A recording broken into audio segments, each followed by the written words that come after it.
সালাতে তাওয়াররুক কি 2 তাশাহুদ বিশিষ্ট সালাতে হবে নাকি 1 তাশাহুদ বিশিষ্ট সালাতে? 2 তাশাহুদ বিশিষ্ট সালাতে তাওয়াররুক হবে। 2 তাশাহুদ যখন হবে, অর্থাৎ 3 রাকাত 4 রাকাত সালাতে তাওয়াররুক হবে। নিতম্বের উপরে বসে বাম পাটা ডান পায়ের নিচে দেবেন। এটা হলো 3 রাকাত আর 4 রাকাত 4 রাকাত সালাতে। 2 বৈঠক যেখানে আছে, 1 বৈঠকে তাওয়াররুক নাই। 1 বৈঠকে তাওয়াররুক নাই। যেমন ফজর সালাতে 2 রাকাত সুন্নাত তাওয়াররুক না, পায়ের উপরে বসবেন, এটাই সহিহ হাদিস। আর ওইটা হলো ব্যাখ্যা, ওই ব্যাখ্যাটা ঠিক না। জানাজার সালাত নীরবে পড়বো না সরবে পড়বো, মুহাম্মদ সাল্লাল্লাহু আলাইহি ওয়াসাল্লাম থেকে কোনটি বর্ণিত হয়েছে? আর একদিকে সালাম পড়তাম না 2 দিকে সালাম পড়তাম? এটা যদি পরিবেশ বুঝেন যে এরা সালাতটা সঠিকভাবে পড়তে জানে না, তখন আপনি জোরে পড়তে পারবেন। জানাজার সালাতে কেরা জোরে পড়তে হবে, হাদিস আসছে জানানোর জন্য ইবনে আব্বাস পড়েছেন। কিন্তু নরমালি আপনি জানাজার সালাতটা কেরাতটা আস্তে পড়বেন। কি পড়বেন? আস্তে পড়বেন। জানাজার সালাত কেরাতটা কি করবেন? আস্তে পড়বেন। মানুষ জানে না এরকম ভালো ধারণা করলে যে সূরা ফাতিহা পড়ে না। বাংলাদেশে কেন পড়ি আমরা, জোরে কেন পড়ি? বাংলাদেশের অধিকাংশ মানুষই জানে না যে জানাজার সালাতে সূরা ফাতিহা পড়তে হয়, নামাজই মনে করে না এটাকে। এই জন্য বাংলাদেশের আলেম ওলামা এই জানাজা সালাতটা জোরে পড়ে, এটা কিন্তু দর্শনীয় না। আস্তে পড়া যাবে, আস্তে পড়া যাবে, আগে বলেছি কিন্তু। আশা করি বুঝতে পেরেছেন। সালাম একদিকে না 2 দিকে, হাদিস 2টাই আসছে। হাদিস কি 2টাই আসছে। আপনি কখনো একদিকে সালাম ফেরাবেন, কখনো 2 দিকে সালাম ফেরাবেন, এটা তো হাদিস, আপনি আমল করবেন।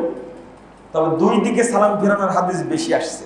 শেখ আলবানী রাহিমাহুল্লাহ বলছেন 2 দিকে সালাম ফেরানোর হাদিস কি বেশি সংখ্যায়, তবে একদিকেও সালাম ফেরানো যাবে। শেষ। আরো প্রশ্ন দিলেন যে আমাকে, হয়ে গেছে তাই না?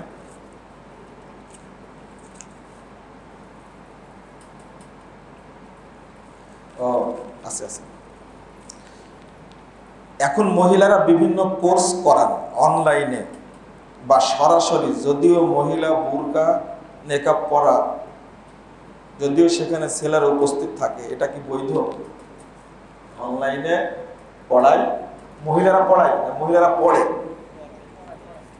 না পড়ায়? যদি বুরকা পরা থাকে তাহলে চলবে। প্রথম এই ব্যাপারে প্রথম নির্দেশনা হলো পুরুষরা পুরুষের কাছ থেকে পড়বে, নারীরা নারীদের কাছ থেকে পড়বে। প্রথম এটা।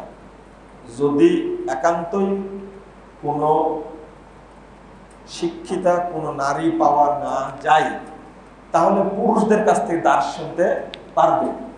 আর বিজ্ঞ আলেমদের কাছ থেকে নরমালি নারী পুরুষ সবাই শুনতে পারবে, যদি পর্দার মধ্যে থাকে। হাদিস এটা এসেছে, আল্লাহ রাসূল সাল্লাল্লাহু আলাইহি সাল্লাম মহিলাদের জন্য দিন নির্ধারণ করে দিয়েছেন, তোমরা অমুক দিন জমা হয়েও, আমি সেখানে গিয়ে তোমাদেরকে দিন শিক্ষা দিব।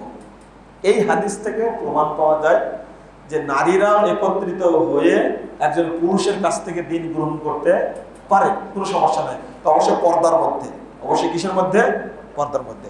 শেষ কথা হলো, এখন মূর্খ মহিলাই বেশি দিন সম্পর্কে জানে না, এরাই দাওয়াতি কাজ বেশি করছে।